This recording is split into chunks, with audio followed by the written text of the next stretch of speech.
아니, 그러니까 그 폐지 줍는다는 그 할머니? 아니, 우리 은정이 친구들이 다 대기업 회장님 딸들인데 시할머니가 폐지 줍는다고 하면 얼마나 창피해. 에이, 진작 알았으면 손도 안 봤어. 여보, 이거 좀 이상한데 우리가 알기로는 교수님이라 그래서. 여보, 이러다 우리 골프 모임에도 못 나가겠네. 시어머니가 폐지 주운다는 소문 나면. 그러게 말이야, 얘. 이러면 안 되지만 혹시 할머니를 요양원에라도. 지금 뭐라고요? 아니, 우리가 좋은 요양원 알아서 월 500만 원씩 내는 VIP실로. 돈이면 다 된다고 생각하시나 본데 제 할머니는 돈 주고도 못 사는 분이십니다. 아이고, 봐라, 저렇게 기가 센 걸 보면 역시 시장통에서 자랐나 보네. 이러시면 안 되죠. 우리가 강남에 신혼집도 사주기로 했잖아요. 근데 이건 좀 아무리 그래도 격이 안 맞잖아요.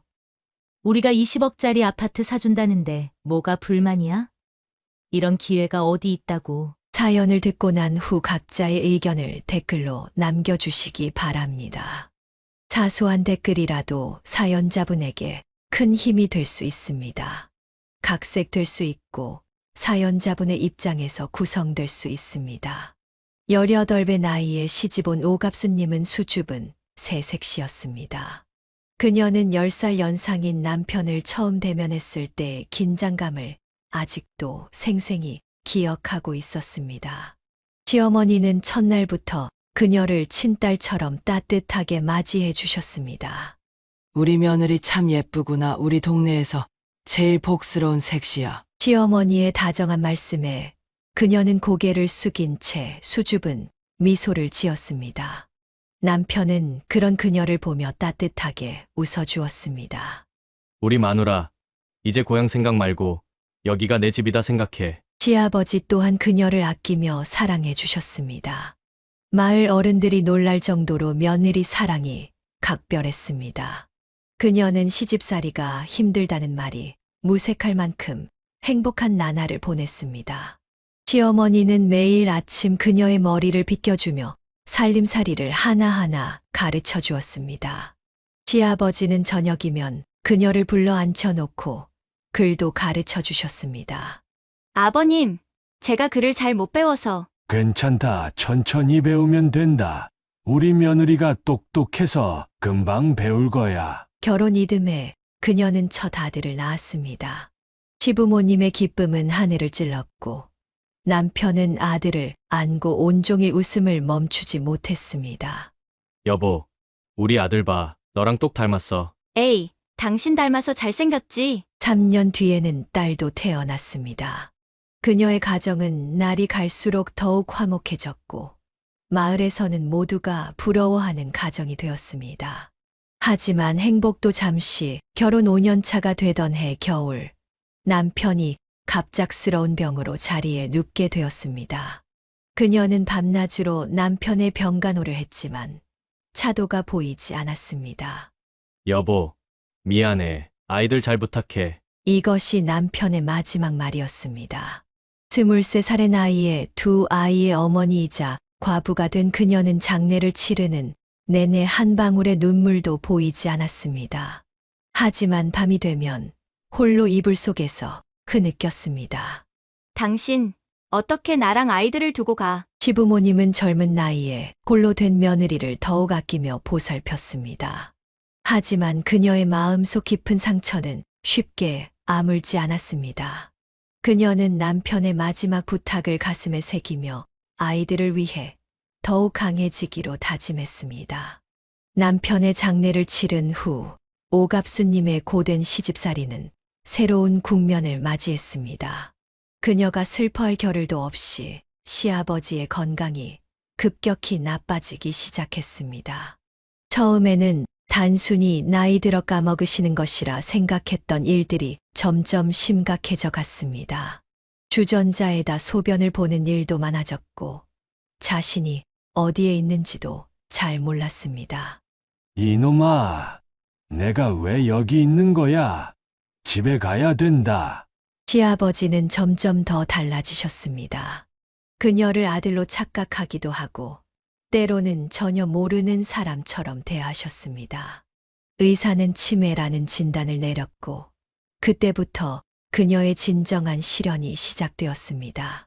특히 새벽이면 일어나는 시아버지의 가출이 가장 큰 문제였습니다. 한밤중에 현관문 잠금 장치를 따고 나가시려는 시아버지를 막는 일은 그녀의 일상이 되었습니다. 아버님, 어디 가세요? 지금 한밤중이에요. 누구야? 왜 나를 못 가게 하는 거야? 내가 집에 가야 된다고. 시아버지는 그녀의 말을 전혀 알아듣지 못하셨습니다. 오히려 낯선 사람이 자신을 가두려 한다고 생각하시는 듯 했습니다. 그녀는 시아버지와 실랑이를 벌이다 머리채가 뽑히고 온몸에 멍이 들기 일쑤였습니다. 엄마, 할아버지가 또 나가려고 해요. 잠에서 깬 아이들이 불안에 떨며 그녀를 바라보았습니다. 그녀는 아이들 앞에서 눈물을 보일 수 없었습니다. 괜찮아. 엄마가 할아버지 모시고 올 테니까 너희들은 다시 자렴. 시어머니도 함께 나서서 시아버지를 말렸지만 날이 갈수록 상황은 더욱 악화되었습니다. 시아버지는 때때로 폭력적으로 변하셨고 그녀는 그 모든 것을 묵묵히 견뎌내야 했습니다. 여보, 당신이 계셨다면 아버님이 이러실 때 어떻게 하셨을까? 밤마다 그녀는 돌아가신 남편을 그리워하며 혼잣말을 했습니다. 하지만 곧바로 마음을 다잡았습니다. 어린 두 자녀와 시부모님을 위해 강해져야 했기 때문입니다. 아이들은 어린 나이에도 불구하고 엄마를 돕기 위해 애썼습니다. 8살 아들은 할아버지가 나가시려 할 때마다 현관문 앞을 지켰고 5살 딸은 할아버지의 손을 잡고 동화책을 읽어드렸습니다. 할아버지, 이 이야기 들어보세요. 재미있어요. 시아버지는 잠시나마 아이들의 목소리를 들으며 평화로운 모습을 보이셨습니다. 그런 순간들이 그녀에게는 작은 위안이 되었습니다. 마을 사람들은 그녀의 효심에 감탄했습니다. 하지만 그녀는 그저 해야 할 일을 하는 것뿐이라고 생각했습니다. 시아버지께서 예전에 그녀에게 베풀어 주신 사랑을 생각하면 이 정도쯤은 당연한 것이었습니다. 아버님, 제가 모실게요. 끝까지 모시겠습니다. 이렇게 그녀의 고된 시집살이는 계속되었지만 더 큰 시련이 그녀를 기다리고 있었습니다. 시아버지의 병간호와 더불어 생계를 책임져야 했던 오갑수님의 어깨는 날이 갈수록 무거워졌습니다. 그녀는 새벽부터 일어나 마을의 일손을 돕기 시작했습니다. 어둠이 채 가시지 않은 새벽녘, 그녀는 이미 장만할 재료를 고르기 위해 시장으로 향했습니다. 갑순 씨, 우리 집 모내기 좀 도와주게나 일당은 넉넉히 쳐줄 테니. 네, 어르신 제가 가겠습니다. 시장 일 마치고 바로 가겠습니다. 마을 이곳저곳을 다니며 일손을 돕는 그녀의 손은 점점 거칠어져 갔습니다. 젊은 나이에 과부가 된 그녀를 안타깝게 여긴 마을 사람들은 일거리를 우선적으로 주려 했지만 품삯은 턱없이 부족했습니다. 결국 시댁의 논밭을 하나둘 팔아야 했습니다. 어머니, 정말 죄송해요. 논을 팔아야 할 것 같아요. 아버님 약값이랑 아이들 학비를. 갑순아, 그게 무슨 소리야? 그래도 그건 시어머니의 눈에 눈물이 고였습니다. 남편 대대로 물려받은 땅을 팔아야 한다는 현실이 너무나 가슴 아팠지만 다른 선택의 여지가 없었습니다. 치매에 걸린 시아버지의 약값은 날이 갈수록 늘어났고 자라나는 아이들의 교육비도 만만치 않았습니다. 엄마, 나 학교 안 가도 돼. 그냥 일하면 되잖아. 나도 엄마 도와줄 수 있어. 초등학교 4학년이 된 아들의 말에 그녀는 마음이 찢어지는 듯했습니다. 안 된다. 너는 공부해야 해. 엄마가 어떻게든 할게. 너는 아빠처럼 훌륭한 사람이 되어야 해. 그녀는 시장에서 김밥 장사를 시작했습니다. 새벽 4시면 일어나 재료를 준비하고 아침 일찍부터 시장 한 구석에 자리를 잡았습니다. 추운 겨울이면 손이 얼어붙는 것도 모른 채 김밥을 말았습니다. 아줌마, 이 김밥 참 맛있네요. 매일 사 먹으러 올게요. 감사합니다. 더 맛있게 만들도록 하겠습니다. 내일은 반찬도 좀 더 넣어드릴게요. 낮에는 김밥을 팔고 밤이면 품삯 바느질을 했습니다. 달빛 아래서 바늘을 놀리다 보면 눈이 침침해져도 그녀는 쉴 수가 없었습니다. 이거 내일까지 해주실 수 있나요? 네, 걱정 마세요. 밤새워서라도 꼭 해드리겠습니다. 시어머니는 그런 며느리가 안타까워 자주 말렸습니다. 갑순아, 제발 좀 쉬어라. 그렇게 무리하다가 병나면 어쩌려고 그러니? 아이들은 어떡하고? 시어머니의 걱정스러운 말씀에도 그녀는 멈출 수 없었습니다. 어머니, 괜찮아요. 저는 아직 젊으니까요. 그리고 아이들이 있잖아요. 하지만 그녀의 몸은 이미 한계에 다다르고 있었습니다. 낮에는 시장에서 서서 김밥을 만들고 밤에는 바느질을 하느라 그녀의 허리는 점점 굽어갔습니다. 25의 젊은 나이였지만 그녀의 얼굴에는 이미 세월의 흔적이 깊이 패여 있었습니다. 엄마, 왜 이렇게 일찍 일어나? 아직 새벽이잖아. 응. 엄마가 오늘은 일찍 나가봐야 해. 시장에 일찍 가야 좋은 재료를 고를 수 있거든. 너희들 알아서 학교 가렴. 도시락은 냉장고에 넣어뒀어. 아이들은 어머니의 고단한 삶을 지켜보며 조용히 자랐습니다. 그들은 투정 한 번 부리지 않고 스스로 알아서 하는 착한 아이들이 되어갔습니다. 딸아이는 이제 혼자서도 설거지를 하고 아들은 여동생의 숙제도 봐주었습니다. 시아버지의 병세는 날로 악화되었고 약값은 점점 더 늘어갔습니다. 그녀는 잠도 제대로 자지 못한 채 하루하루를 버텨냈습니다. 하지만 그 누구에게도 힘들다는 말을 하지 않았습니다. 대신 밤마다 남편의 사진을 보며 눈물을 훔쳤습니다. 이렇게 오갑수님의 고된 생활은 계속되었습니다. 하지만 그녀를 진정으로 걱정하는 한 사람이 있었으니 바로 시어머니였습니다. 시어머니는 며느리의 쓸쓸한 뒷모습을 바라보며 매일 밤 눈물로 기도를 했습니다. 하느님, 우리 갑순이 좀 도와주세요. 저 어린 것이 너무 힘들어 보여서. 오갑수님이 끊임없는 노동에 지쳐갈 무렵 시어머니의 건강도 급격히 나빠지기 시작했습니다. 당뇨와 고혈압이 심해져 병원을 찾은 시어머니는 더 이상 예전처럼 집안일을 도울 수 없게 되었습니다.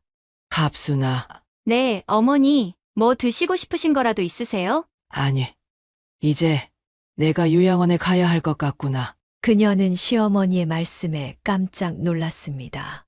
어머니, 무슨 말씀을 하시는 거예요? 제가 있는데 어떻게 요양원에 가세요? 너 혼자 치매 든 시아버지의 아픈 나까지 돌보느라 너무 힘들잖니? 시어머니의 눈에는 눈물이 고였습니다. 며느리를 걱정하는 마음에 요양원행을 결심하신 것입니다.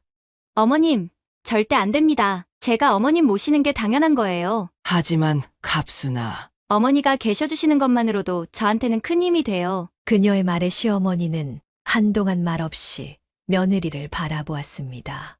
시어머니는 며느리의 마음을 이해했습니다. 내가 죽어도 요양원은 못 가겠다. 우리 며느리가 이렇게 효성스러운데. 시어머니의 눈시울이 붉어졌습니다. 그녀 역시 눈물을 참을 수 없었습니다. 어머니, 약은 잘 드셔야 해요. 저 없을 때도 꼭 드시는 거 잊지 마세요. 그래, 내가 약 잘 먹고 오래 살아야 우리 갑순이 도와줄 수 있지. 시어머니의 따뜻한 마음은 그녀에게 큰 힘이 되었습니다. 밤늦게 바느질을 하다가도 시장에서 김밥을 팔 때도 시어머니의 사랑이 있기에 모든 것을 견뎌낼 수 있었습니다. 갑순아, 오늘은 일찍 들어와. 내가 저녁밥이라도 해놓을게. 어머니, 그러시다 쓰러지시면 어떡해요? 제가 금방 갈게요. 이런 대화가 매일 오갔지만 시어머니는 늘 부엌 한 구석에서 며느리를 기다렸습니다. 아무리 말려도 그녀가 돌아올 때까지 잠들지 않으셨습니다. 어머니, 또 안 주무시고 기다리셨어요? 늙은이가 할 수 있는 게 이것밖에 없어서. 시어머니의 이런 사랑에 그녀는 더욱 힘을 내어 가족을 지켜냈습니다. 아무리 힘들어도 포기할 수 없었습니다. 시어머니의 따뜻한 마음이 있었기에 그녀는 모든 어려움을 이겨낼 수 있었습니다. 어머니, 걱정 마세요. 우리 다 잘 될 거예요. 그래, 우리 갑순이가 있으니 걱정 없지. 이렇게 서로를 의지하며 힘든 시간을 견뎌내던 그때 그녀는 시어머니의 사랑이 얼마나 큰 힘이 되는지 깨달았습니다. 시아버지의 상태가 점점 더 나빠지고 있었기 때문입니다. 시아버지의 병세가 악화되는 와중에도 오갑수님의 가장 큰 걱정은 아이들이었습니다. 특히 밤이면 더욱 그러했습니다. 아들은 매일 밤 아버지를 찾으며 울었습니다.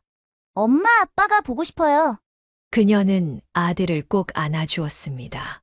무슨 말로도 위로가 되지 않을 것을 알았기에 그저 따뜻한 품으로 아들의 눈물을 닦아주었습니다. 아빠는 우리 아들이 잘 자라는 모습을 하늘에서 보고 계실 거야. 정말요? 아빠가 우리 보고 있어요. 그럼 그래서 우리가 더 씩씩하게 살아야지. 하지만 그날 밤도 아들은 이불 속에서 흐느꼈습니다. 그녀는 아들의 숨죽인 울음소리를 들으며 가슴이 미어졌습니다. 여보, 우리 아들이 이렇게 힘들어하는데 당신은 왜 이렇게 일찍 가셨어요? 6살이 된 딸아이는 또래 아이들보다 키도 작고 마르기만 했습니다. 끼니를 제때 챙겨주지 못한 탓이었습니다. 선생님, 우리 애가 많이 작나요? 네, 다른 아이들보다 많이 작은 편이에요. 영양 관리를 좀 더 신경 써주시면 좋겠어요. 학예회 날 무대 위에서 발표하는 딸아이를 보며 그녀는 눈물을 참을 수 없었습니다. 다른 아이들보다 한참이나 작은 딸아이가 안쓰러웠습니다. 엄마, 나 오늘 발표 잘했지? 그럼 우리 딸이 제일 잘했지? 그녀는 딸아이를 안아주며 속으로 미안함을 삼켰습니다. 제대로 된 반찬 한 번 해주지 못하고 아침마다 김밥 쌀 때 남은 재료로 도시락을 싸줄 수밖에 없었던 현실이 너무나 가슴 아팠습니다. 내일은 맛있는 거 해줄게. 하지만 그 내일은 늘 미뤄질 수밖에 없었습니다. 시장에서 김밥을 팔고 밤늦게까지 바느질을 하다 보면 아이들의 끼니를 제대로 챙길 시간이 없었습니다. 오빠, 나 배고파. 조금만 참아. 엄마 곧 오실 거야. 아이들은 서로를 의지하며 자랐습니다. 오빠는 동생의 숙제도 봐주고 동생은 오빠가 울 때마다 옆에서 손을 잡아주었습니다. 엄마, 울지 마요. 우리가 있잖아요. 어느 날 딸아이가 건넨 이 말에 그녀는 더욱 마음을 다잡았습니다.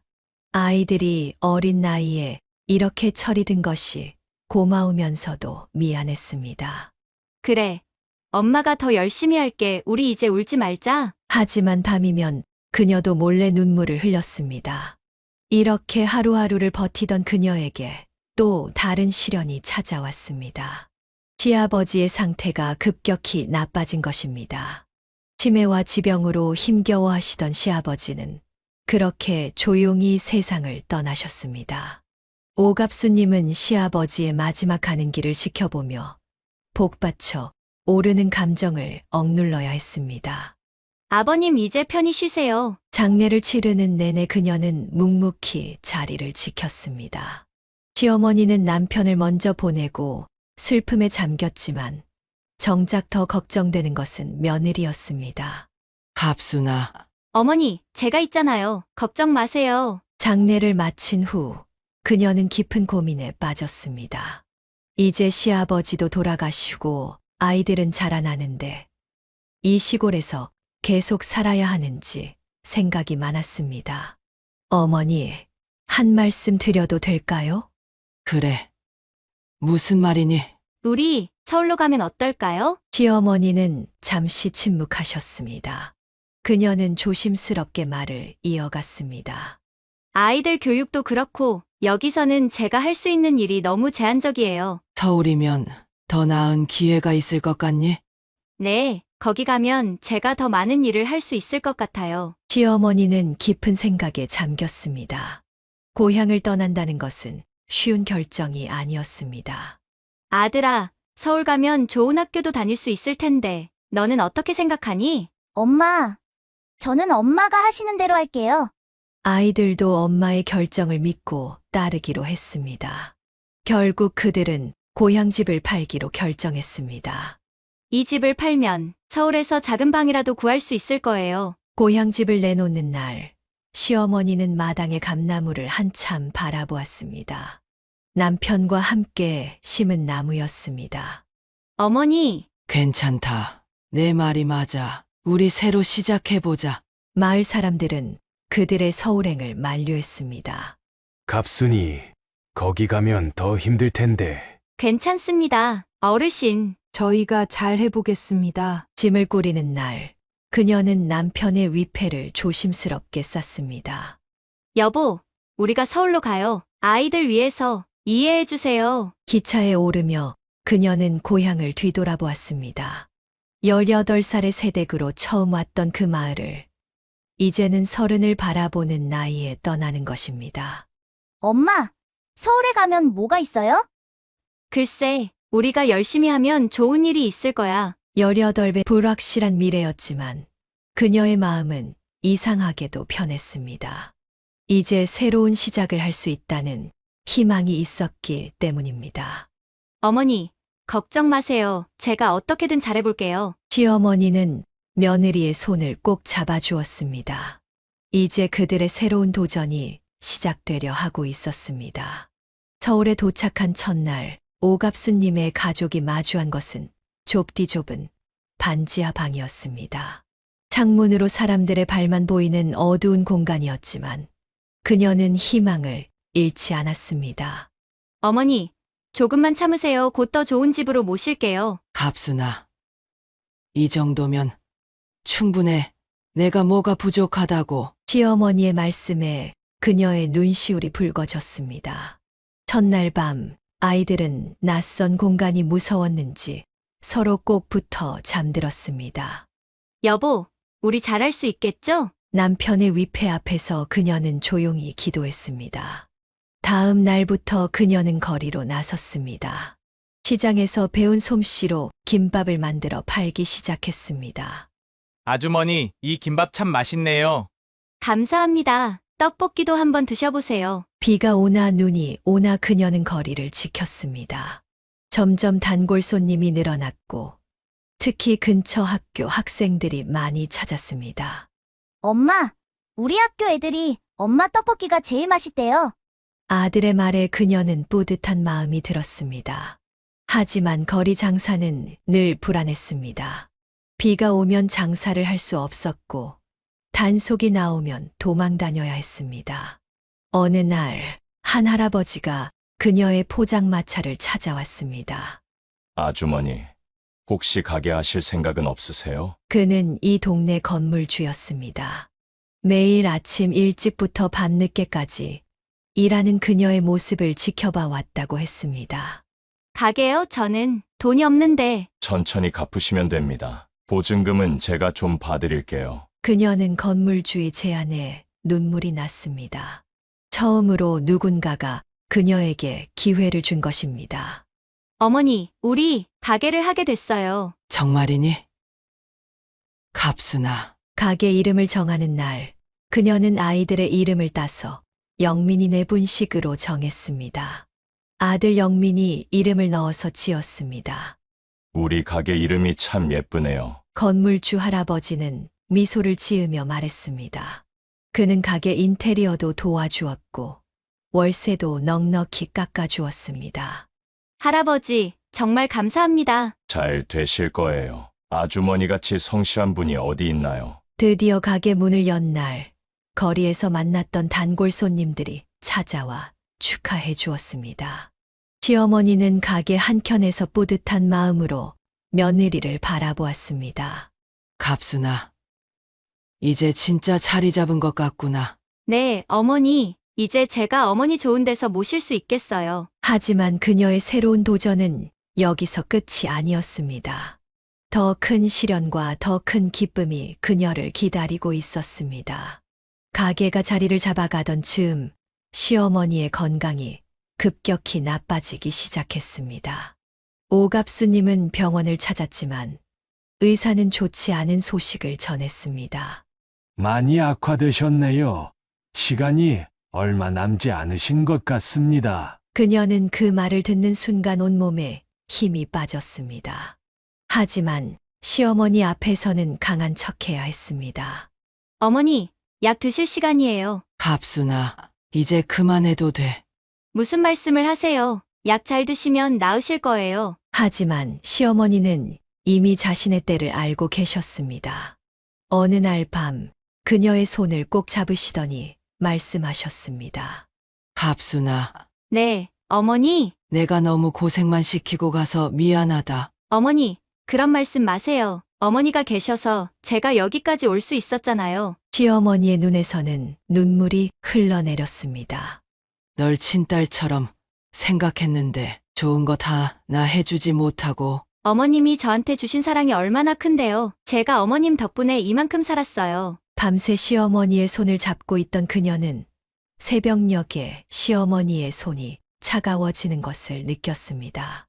어머니, 어머니. 아이들은 할머니의 임종을 지키며 울음을 참지 못했습니다.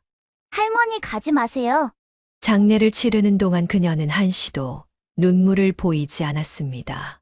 하지만 밤이 되면 홀로 방에서 오열했습니다. 어머니, 이제 누구랑 이야기하죠? 저 이제 어떻게 살아요? 시어머니는 그녀에게 친정어머니 같은 존재였습니다. 힘들 때마다 위로해주고 쓰러질 때마다 일으켜주던 든든한 버팀목이었습니다. 엄마, 울지 마요. 딸 지연이가 다가와 그녀를 안아주었습니다. 그제야 그녀는 아이들 앞에서도 참았던 눈물을 터뜨렸습니다. 지연아, 할머니가 너무 보고 싶어. 나도 보고 싶어요. 하지만 할머니가 하늘에서 우리 지켜보고 계실 거예요. 장례를 마치고 일상으로 돌아왔지만 시어머니가 없는 집은 너무나 허전했습니다. 가게에서도 시어머니가 앉아 계시던 자리가 자꾸 눈에 밟혔습니다. 갑순아, 오늘은 일찍 들어가. 시어머니의 목소리가 귓가에 맴도는 것 같았습니다. 하지만 이제는 그 따뜻한 목소리를 다시 들을 수 없다는 것을 알았습니다. 어머니, 저 잘하고 있죠?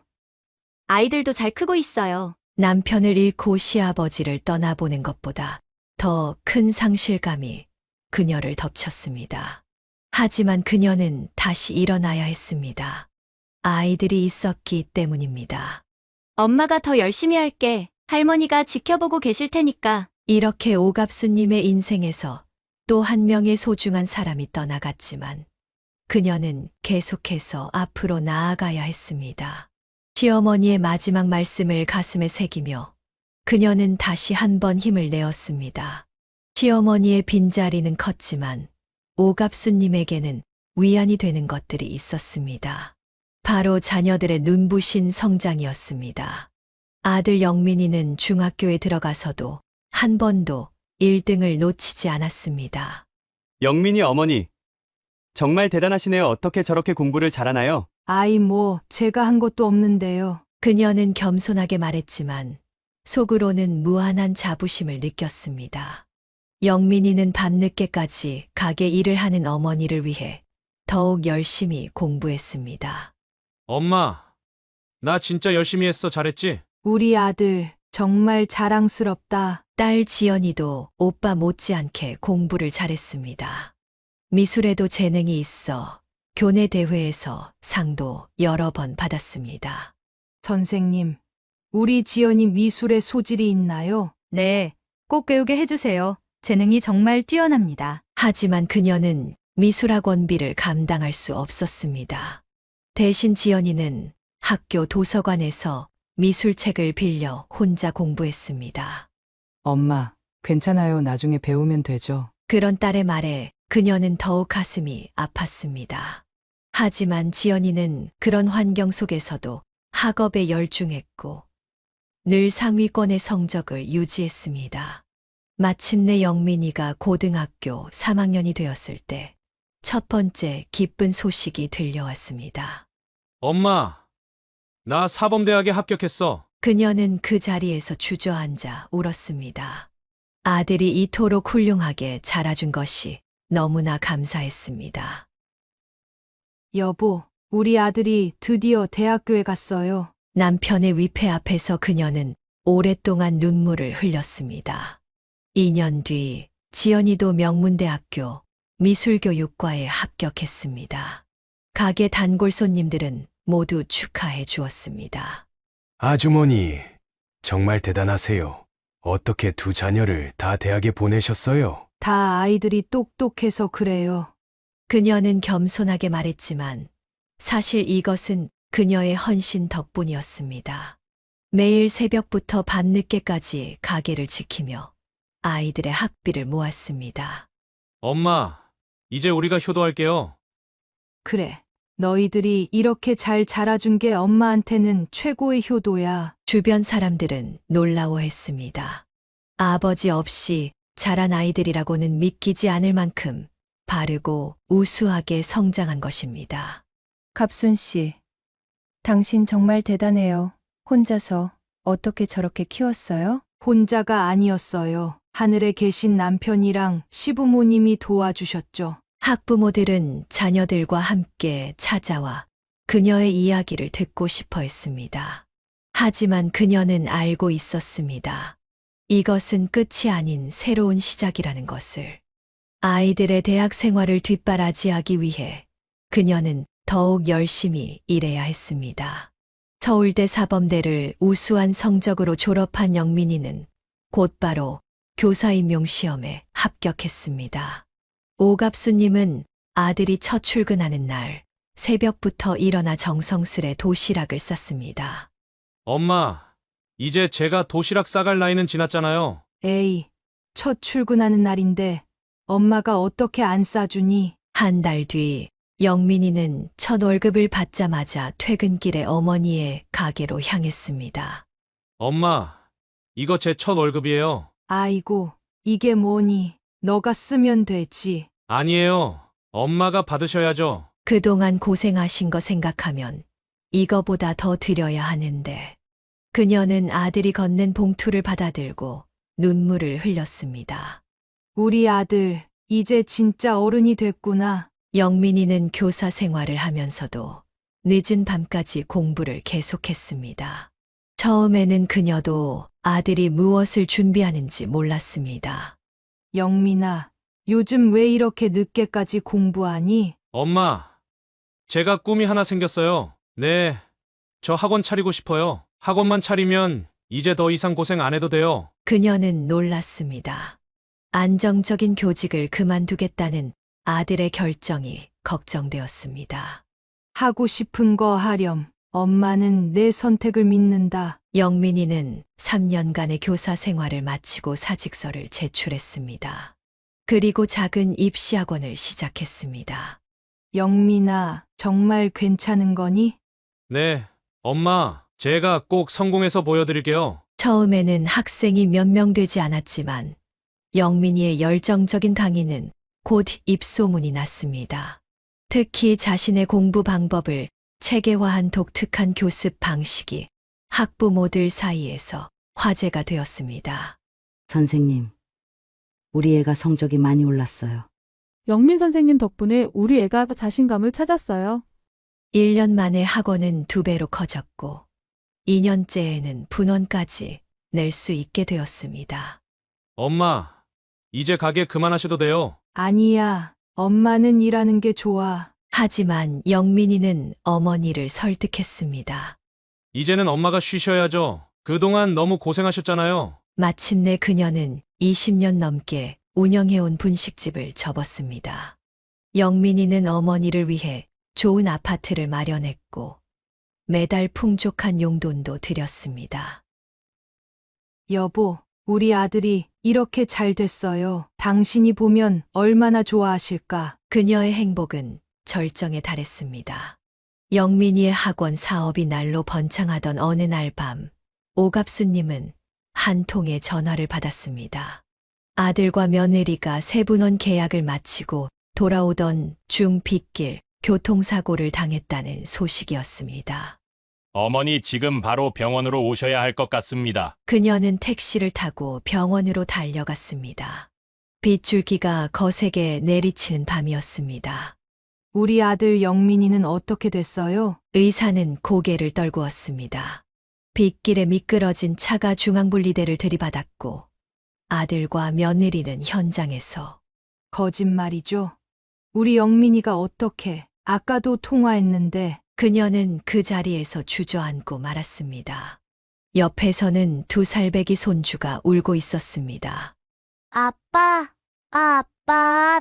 손주의 울음소리에 그녀의 가슴은 더욱 미어졌습니다. 장례식장에는 비가 그치지 않았습니다. 마치 하늘도 울고 있는 것만 같았습니다.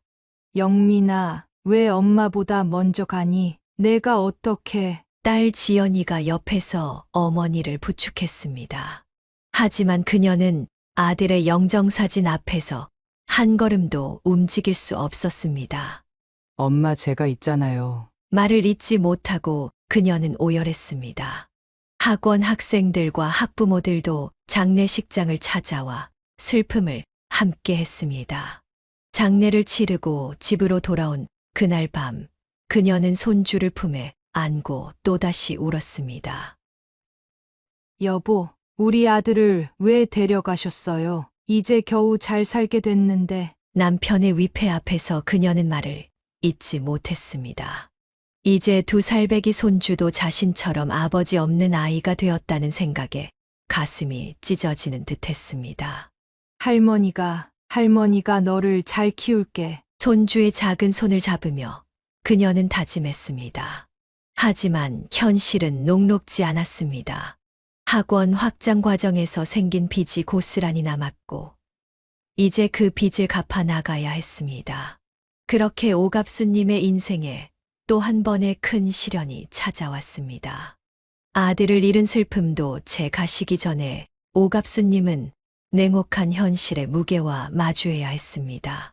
2살배기 손주 영수를 키우는 일도 쉽지 않았지만 더 큰 문제는 아들이 남긴 학원 빚이었습니다. 학원을 확장하던 중이라 대출도 많았고 공사 계약금도 밀려 있었습니다. 어머님, 학원 확장하면서 생긴 빚이 2억이 넘습니다. 거기에 위약금까지 생각하면. 엄마, 제가 도와드릴게요. 제가 번 돈이 있어요. 지연이가 나섰지만 그녀는 단호하게 고개를 저었습니다. 안 돼. 너는 내 살림 살기도 바쁠 텐데. 이건 엄마가 해결할게. 하지만 지연이는 어머니의 말씀을 듣지 않았습니다. 몰래 사위의 통장에서 돈을 빼서 어머니께 보태드렸습니다. 처음에는 100만 원, 200만 원씩 보태다가 점점 금액이 커졌고 결국 이 사실을 안 사위가 크게 화를 냈습니다. 당신이 어떻게 내 모르게 이럴 수가 있어요?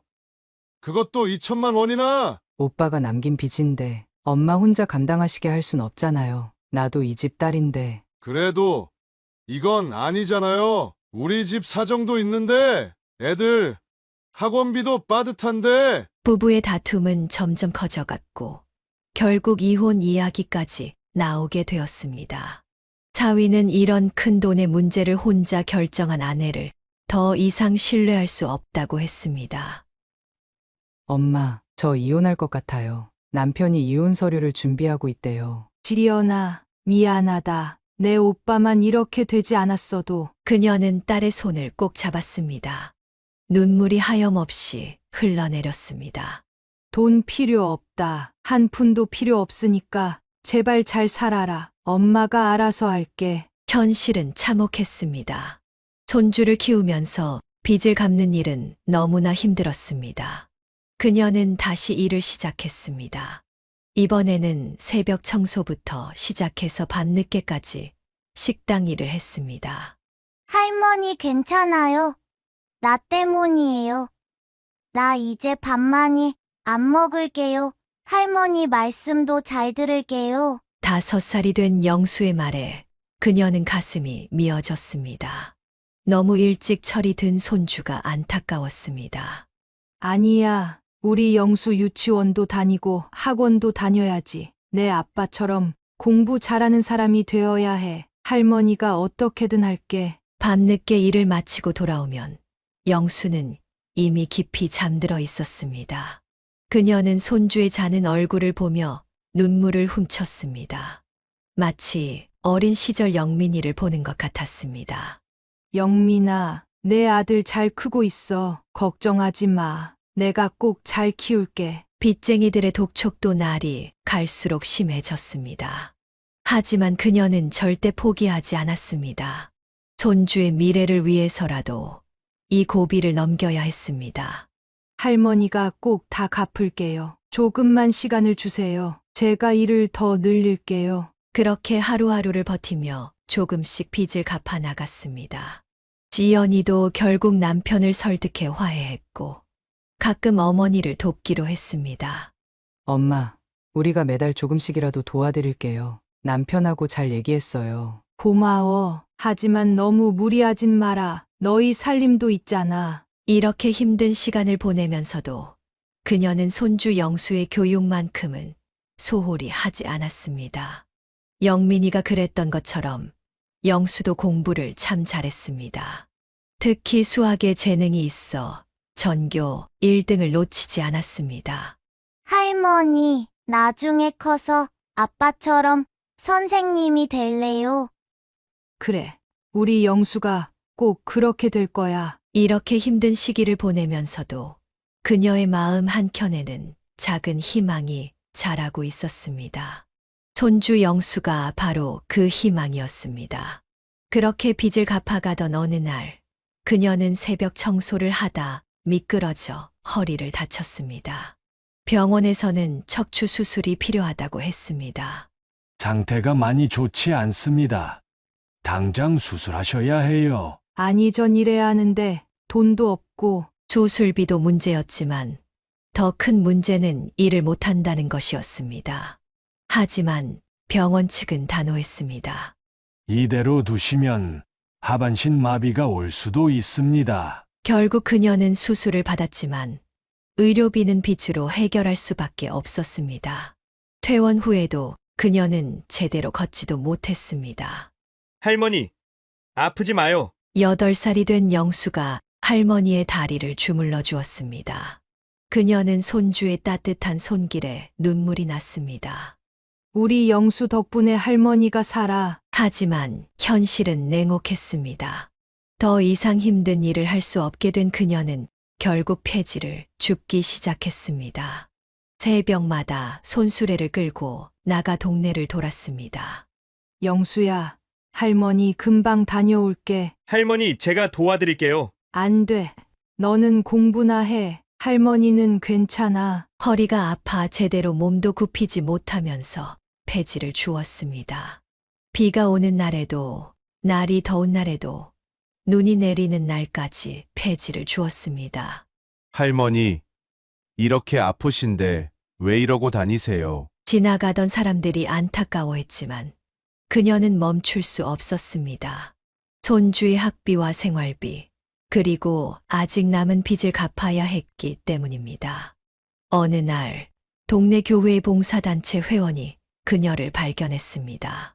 할머니, 이러시면 안 됩니다. 우리가 도와드리겠습니다. 교회에서는 매달 생활지원금을 주기로 했고 영수의 학비도 지원해 주겠다고 했습니다. 감사합니다. 정말 감사합니다. 그녀는 교회 앞에서 한참을 울었습니다. 하지만 그녀는 여전히 새벽마다 폐지를 주었습니다. 할머니, 이제 그만하세요. 안 돼. 내 아빠가 남긴 빚은 내가 꼭 갚아야 해. 그녀의 하루 수입은 고작 10,000원 남짓. 하지만 그녀는 그 돈으로도 조금씩 빚을 갚아 나갔습니다. 여보, 우리 영민아, 엄마가 어떻게든 다 갚을게. 밤이면 온몸이 쑤시고 아팠지만 그녀는 절대 포기하지 않았습니다. 그렇게 하루하루를 버티던 중 영수가 중학교 입학을 앞두고 있었습니다. 그리고 그때 예상치 못한 기적이 찾아왔습니다. 척추 부상과 고된 생활 속에서도 영수는 할머니의 헌신을 알기라도 하듯 눈부신 성적을 보여주었습니다. 영수는 중학교에 진학하자마자 전교 1등을 놓치지 않았고 특히 수학 성적은 전국 대회에서도 두각을 나타냈습니다. 영수 학생은 제가 본 학생들 중 가장 뛰어난 학생입니다. 할머님, 이런 인재는 특별한 관리가 필요합니다. 담임 선생님의 말씀에 오갑수님은 가슴이 미어졌습니다. 특별한 관리는커녕 제대로 된 학원 한 번 보내주지 못하고 있었기 때문입니다. 선생님, 제가 형편이 어려워서. 그때 선생님은 뜻밖의 제안을 했습니다. 영수 학생을 대학교 영재원에 추천하고 싶습니다. 모든 비용은 장학금으로 해결될 거예요. 그렇게 영수는 중학교 2학년 때부터 대학교 영재원을 다니기 시작했습니다. 우리 영수가 정말 대단하구나. 영수의 소식은 학교에서 화제가 되었고 곧 지역 신문에도 실렸습니다. 폐지 줍는 할머니가 키우는 천재 소년이라는 제목의 기사는 많은 사람들의 마음을 울렸습니다. 기사를 본 지역 주민들과 기업들이 도움의 손길을 내밀었습니다. 할머니, 이제 폐지 줍지 마세요. 제가 장학금 받았잖아요. 하지만 그녀는 여전히 새벽마다 폐지를 주었습니다. 손주의 장래를 위해 조금이라도 더 모아두고 싶었기 때문입니다. 영수는 중학교를 우수한 성적으로 졸업했고 서울의 명문 고등학교에 장학생으로 입학했습니다. 학교에서는 기숙사 입소도 허락해 주었습니다. 할머니, 주말에는 꼭 집에 올게요. 그래, 공부 열심히 해라. 영수가 기숙사에 들어간 후 그녀의 생활은 더욱 외로워졌습니다. 하지만 손주의 미래를 위해서라면 이 정도쯤은 참을 수 있었습니다. 주말이면 영수는 약속대로 할머니를 찾아왔고 할머니가 주운 폐지를 함께 분류하며 도왔습니다. 할머니, 제가 꼭 성공해서 할머니 편하게 해드릴게요. 우리 영수, 너는 지금도 충분히 잘하고 있어. 그렇게 시간이 흘러 영수의 대학 입시가 다가왔습니다. 그리고 마침내 모두가 기대하던 결과가 나왔습니다. 영수의 명문대학교 합격 소식은 순식간에 퍼졌습니다. 더구나 장학생으로 선발되어 유학까지 보내준다는 조건이었습니다. 오갑수님은 그 소식을 듣는 순간 그 자리에 주저앉고 말았습니다. 할머니, 이제 제가 할머니 고생시키지 않을게요. 영수는 할머니를 꼭 껴안았습니다. 할머니의 구부정한 허리와 거칠어진 손을 보며 눈물을 흘렸습니다. 나중에 교수가 될 거예요. 아빠처럼 다른 사람들 가르치는 일을 하고 싶어요. 그녀는 손주의 말에 가슴이 벅차올랐습니다. 마치 영민이의 목소리를 듣는 것 같았습니다. 영민아, 내 아들이 내 꿈을 이뤄줄 것 같구나. 대학교 입학식 날, 그녀는 처음으로 폐지를 줍지 않았습니다. 깔끔하게 차려입고 손주의 입학식에 참석했습니다. 저기 계신 분이 제 할머니세요. 제가 여기까지 올 수 있었던 건 모두 할머니 덕분이에요. 자랑스럽게 할머니를 소개했습니다. 주변 학부모들은 그녀의 이야기를 들으며 눈시울을 붉혔습니다. 영수는 대학에서도 두각을 나타냈습니다. 1학년을 마치자마자 미국 유수의 대학에서 교환학생 제안이 들어왔고 전액 장학금으로 1년간 유학을 다녀왔습니다. 할머니, 제가 논문상을 받았어요. 우리 영수가 정말 대단하구나. 그녀는 손주의 성공 소식을 들을 때마다 아들 영민이에게 이야기하곤 했습니다. 여보, 우리 손주가 내 아들 만나봐. 너보다 더 훌륭하게 자라고 있어. 마침내 30살의 나이에 영수는 서울의 한 명문대학교 교수가 되었습니다. 오갑수님은 손주의 첫 항의 날 몰래 대학교를 찾았습니다. 할머니, 왜 말씀 안 하고 오셨어요? 너무 보고 싶어서. 우리 영수가 어떻게 가르치나 보고 싶어서. 강의실 맨 뒷자리에 앉아 손주의 강의를 지켜보는 그녀의 눈에는 끊임없이 눈물이 고였습니다. 칠판 앞에 선 영수의 모습이 마치 젊은 시절 영민이와 겹쳐 보였습니다. 여보, 우리 손주가 내가 못다 이룬 꿈을 이뤘어. 영수는 교수가 된 후 제일 먼저 할머니를 위해 좋은 아파트를 마련했습니다. 더 이상 반지하방에서 살게 할 수 없다며 해가 잘 드는 집으로 모셨습니다. 할머니, 이제 제가 효도할 차례예요. 이 할미는 내가 잘 된 것만 봐도 효도고 뭐고 다 받은 거야. 하지만 영수는 매일 아침 할머니께 전화를 하고 주말이면 꼭 찾아와 함께 시간을 보냈습니다. 학회나 출장이 있어도 할머니를 먼저 생각했습니다.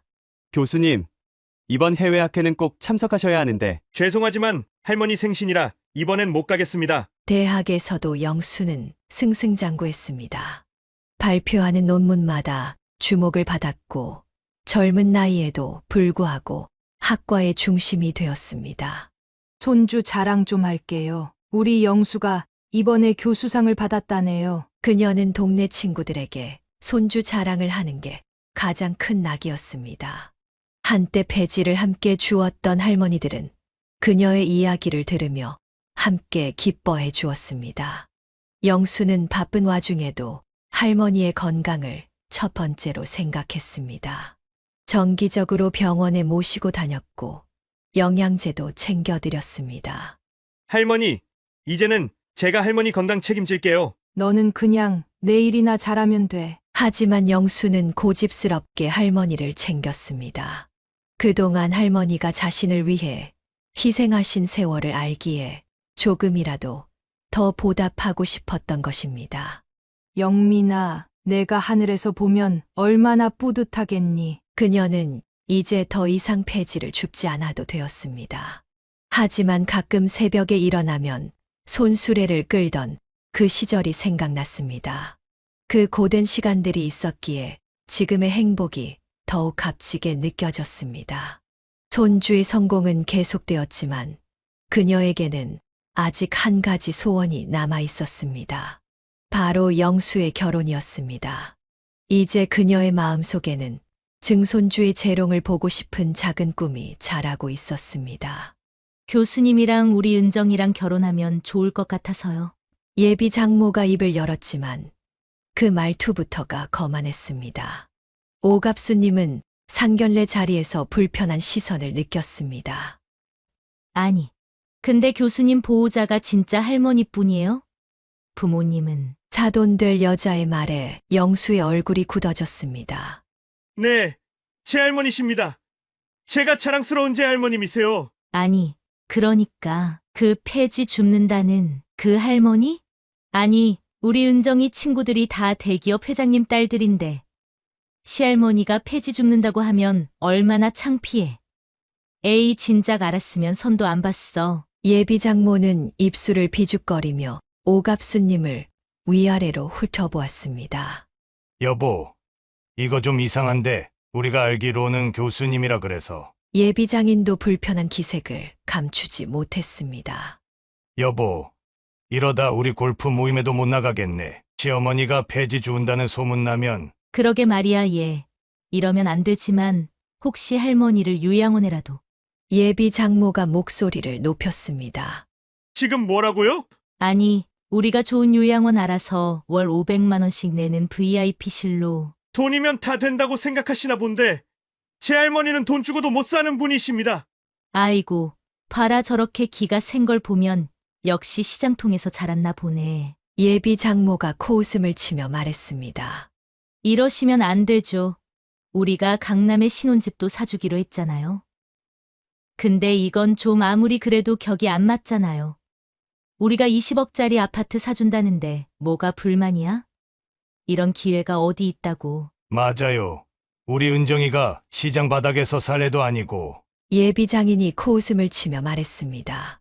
그래서 말인데 결혼식에는 할머니 안 오시는 게 좋을 것 같아요. 하객들이 다 우리 은정이 시댁이 어떻다고 우리 체면이 있지. 영수의 얼굴이 새빨개졌습니다. 지금 제 할머니 보고 결혼식에도 오지 말라고요? 아니, 우리가 집도 사준다니까. 뭐가 불만이야?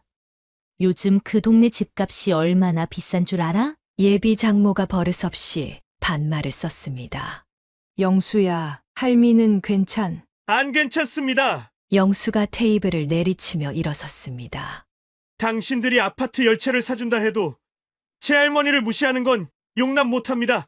돈이 전부인 줄 아세요? 야, 너 지금 뭐라고? 예비 장인이 벌떡 일어났습니다. 결혼 없습니다. 돈만 알고 인간의 도리를 모르는 사람들과는 한 가족이 될 수 없습니다. 뭐?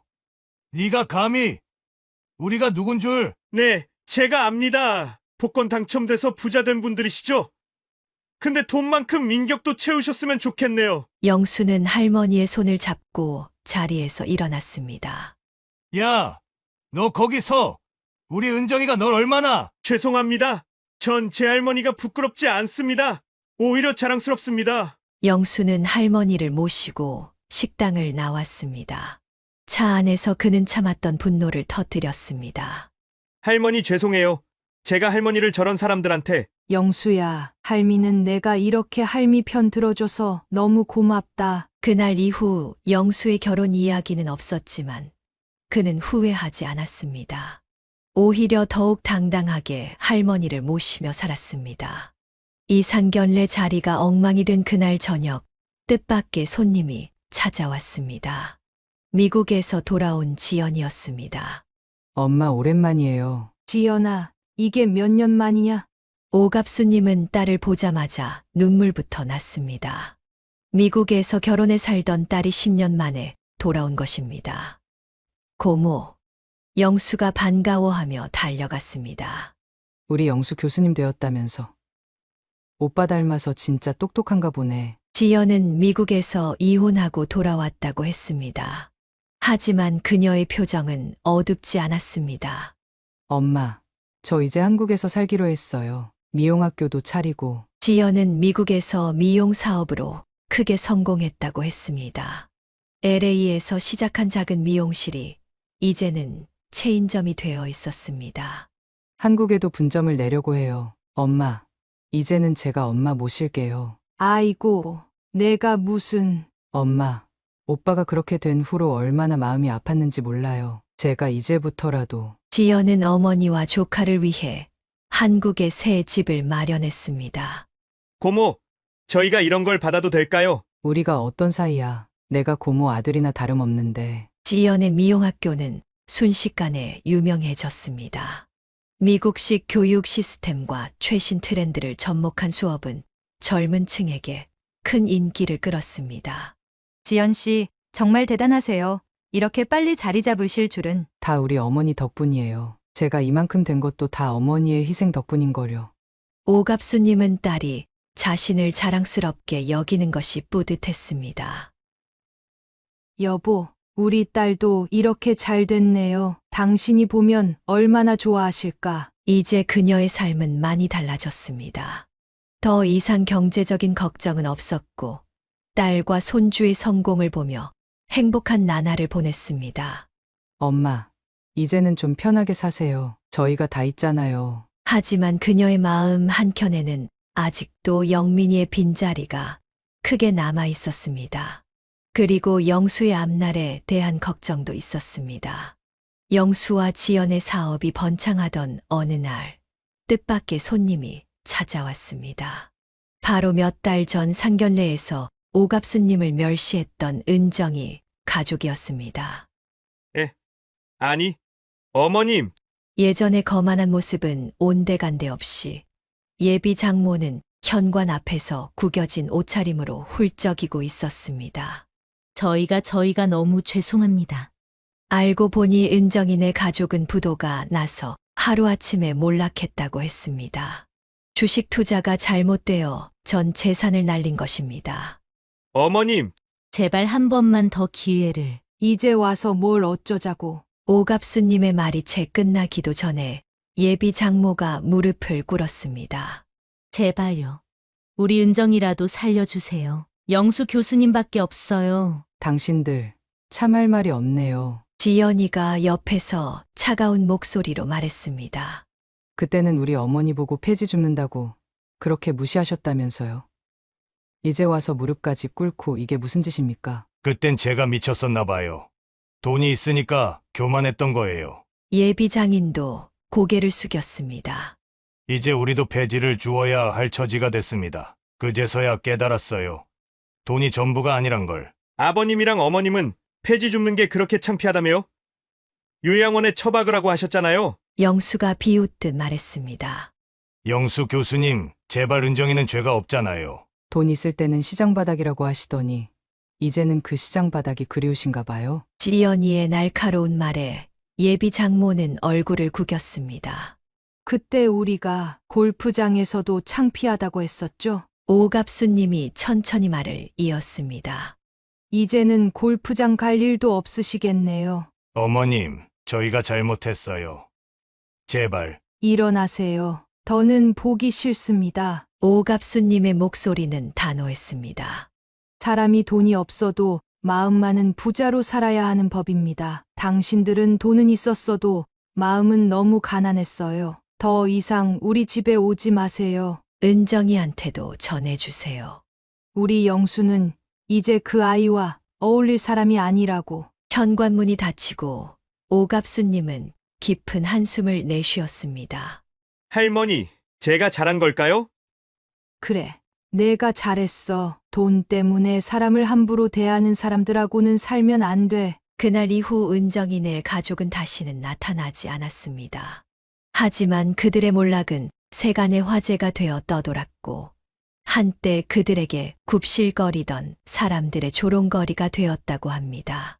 돈은 사람의 격이 아니라 사람의 마음이 그 사람의 격이다라는 할머니의 말씀이 영수의 가슴에 깊이 새겨진 후 그의 인생에도 큰 변화가 찾아왔습니다. 대학교 행정실에서 일하던 한 직원이 그의 수업을 청강하러 왔던 것입니다.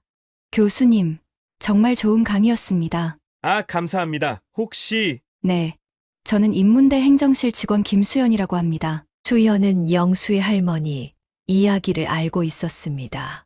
그녀의 어머니도 한때 폐지를 주어 자신을 키웠다고 했습니다. 저도 할머니 손에서 자랐어요. 그래서 교수님 이야기가 더 가슴에 와닿았나 봅니다. 두 사람은 자연스럽게 가까워졌고 오갑수님도 수연이를 첫눈에 마음에 들어했습니다. 할머니, 제가 이번에 정교수 됐습니다. 우리 영수가 정말 자랑스럽구나. 영수가 정교수 발령을 받은 날 수연이가 찾아와 깜짝 소식을 전했습니다. 할머니, 저 영수 교수님이랑 결혼하고 싶은데 허락해 주실 수 있으세요? 오갑수님은 그 자리에서 수연이를 꼭 안아주었습니다. 그동안 우리 영수 곁에서 이렇게 잘 봐줘서 고마워. 결혼식 날 수연이는 오갑수님께 직접 손수 지은 한복을 선물했습니다. 어머님, 제가 직접 바느질했어요. 서툴지만. 이렇게 예쁜 며느리를 얻다니. 이제 여한이 없구나. 영수와 수연의 결혼 생활은 누구보다 화목했습니다. 특히 수연은 시어머니 공경하는 것을 첫째로 여겼습니다. 어머님, 오늘은 제가 어머님 모시고 병원에 가요. 아이고, 바쁜데 괜찮아. 제가 이제 할머니 손녀딸인데 당연한 거죠? 영수는 학계에서도 인정받는 인물이 되었습니다. 그의 교육 방법론은 여러 나라에서 주목받았고 해외 강연 요청도 끊이지 않았습니다. 여보, 이번에 유럽학회에서 기조연설을 해달래요. 수연은 대학 행정실에서 일하면서도 늘 자부심을 가지고 있었습니다. 그녀는 교직원들 사이에서도 인정받는 실무자였고 학생들의 고민 상담도 자주 해주었습니다. 제 남편이 이렇게 훌륭한 교수가 될 수 있었던 건 어머님의 희생 덕분이에요. 오갑수님은 이제 진정한 행복을 느꼈습니다.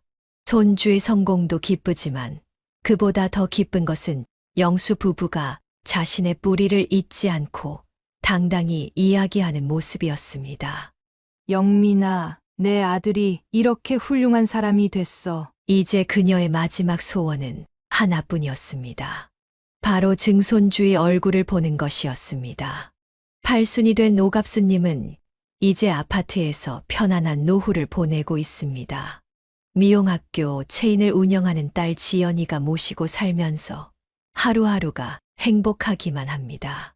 지연은 바쁜 와중에도 매일 아침 어머니의 아침상을 직접 차렸습니다. 건강식만 고집하는 딸 덕분에 오갑수님의 건강은 날로 좋아졌습니다. 우리 지연이, 너도 이제 새 삶을 시작해야 하는데. 영수와 수연이도 좋은 소식을 가지고 찾아왔습니다. 할머니, 저희 곧 아기가 생길 것 같아요. 정말이니? 정말. 오갑수님은 그 자리에서 눈물을 쏟았습니다.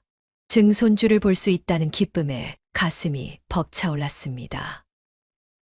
여보, 우리가 이렇게 잘 살 줄 알았나요? 우리 손주도 이제 아빠가 되고. 매일 밤 남편의 위패 앞에서 그날의 이야기를 들려주는 것이 그녀의 일과가 되었습니다. 할머니, 무릎 안 아프세요? 제가 안마해드릴게요. 퇴근길에 들른 영수가 걱정스러운 눈으로 물었습니다. 괜찮아. 요즘은 지연이가 사준 안마의자도 있고. 그녀의 하루하루는 이제 행복으로 가득 찼습니다.